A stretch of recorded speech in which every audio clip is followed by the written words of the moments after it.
Hello, it's Ed here. Welcome to this breaking news edition of SEO is Not That Hard.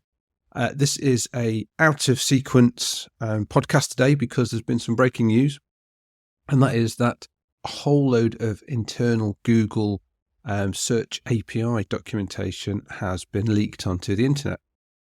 Now, this is rather interesting because Google has always been a black box. We've never been able to see anything on the inside of it.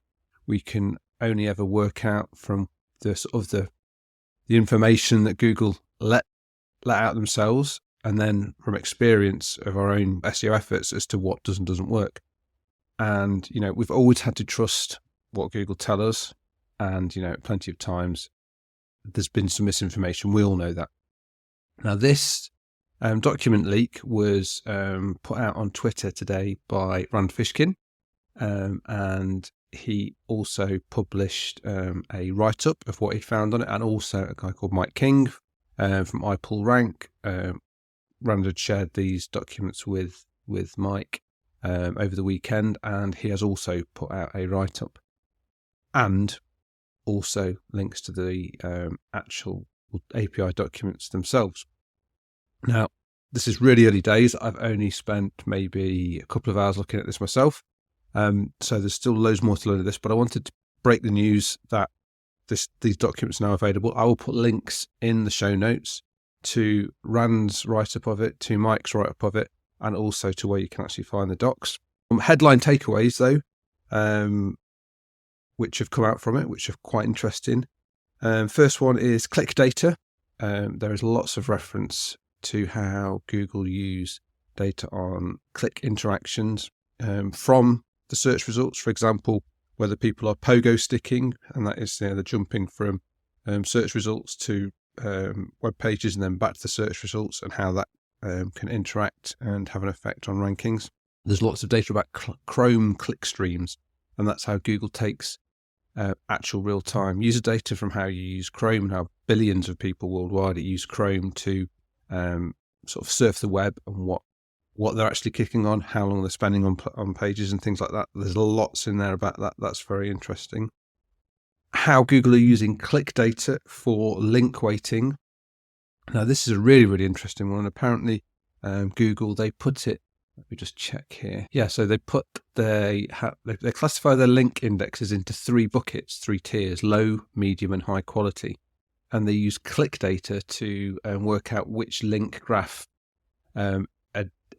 a link should be placed within. So, for example, if a link is getting no clicks from the clickstream data it's picking up from places like Chrome, then Google's going to consider that a low quality link and ignore it. But if there's a high volume of clicks from from verifiable devices, so like I said, like this Chrome data, then that would go into the high quality index and it's going to pass ranking signals like PageRank. So lots to think about there in terms of the kind of links that people build, especially if you're buying links, which obviously I've made my thoughts clear on whether that's a good idea or not in previous episodes. But if you are doing things like that, obviously links that are just from sites and pages that are never ever going to get seen or clicked by anybody clearly are going to get ignored. So that's some really interesting stuff there. Some other interesting attributes that I came across. Site authority attribute. Google for years have said there's no such thing as a site weighting, domain rating, that kind of thing. There is mention of a site authority attribute within the documentation that can be applied to web pages based on the site authority attribute that goes site-wide. Next, we've got an attribute called host age, and that is used, and it says in the document specifically, to sandbox fresh spam in serving time. So this is a attribute where they obviously look at how old a website is, the age of the host, and then they can apply this attribute to it. To essentially, it's the sandbox.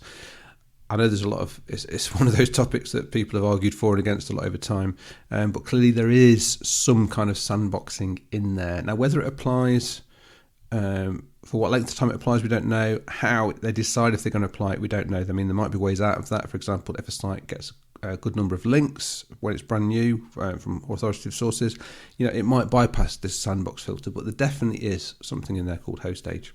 Now, two that I found particularly interesting, because obviously I've got a big interest in topical authority. I mean, building topical authority is what I've tried to do for years with websites, I think reasonably successfully.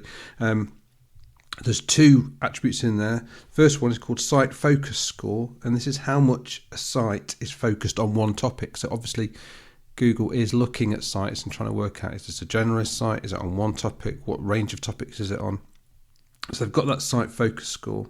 And to go with that, they've also got a site radius attribute, which is a measure of how far away from the main topic of a site a page strays. So this is for example, you put a new page up, and if it's not on topic with the current site, then the radius score is going to be high because you can become further away from the core topic of the site. So quite an interesting one here. There's a lot more research to do on this one because it might show some interesting ways of how we can work out how tight to a site's core topic is the topical authority area a page is, and when trying to decide which new pages to add to a site, it might be interesting to try and work out with the embeddings how far away from the centre of that topic area a page is, and it might be able to identify what core pages need to be worked on a site. So there's something really interesting to think about there. Now, as I say, this leak covers 2,500 modules with over 14,000 attributes for across these modules. There's a huge amount of data here. Caveats are, obviously, we don't know which of any of these modules and attributes might be deprecated. That's as in they're no longer being used by Google. Date-wise, it looks like these docs are somewhere between just a month or so old or up to a year old. So, there is maybe a time gap in there where some things might be out of date. In terms of its authenticity, Rand specifically mentions in his post how he's approached various other ex-Googlers to see if they think it looks genuine, and the kind of the feedback he's getting is that yes, it does look genuine. I mean, if it is a hoax, someone spent an awful lot of time creating this, even if it was done with AI. I mean, I think if someone had used AI to try and create this, I think the two guys who've looked at it so far, Rand and Mike, probably would have picked up if there was AI and the inconsistencies there to create this. So I think it looks genuine.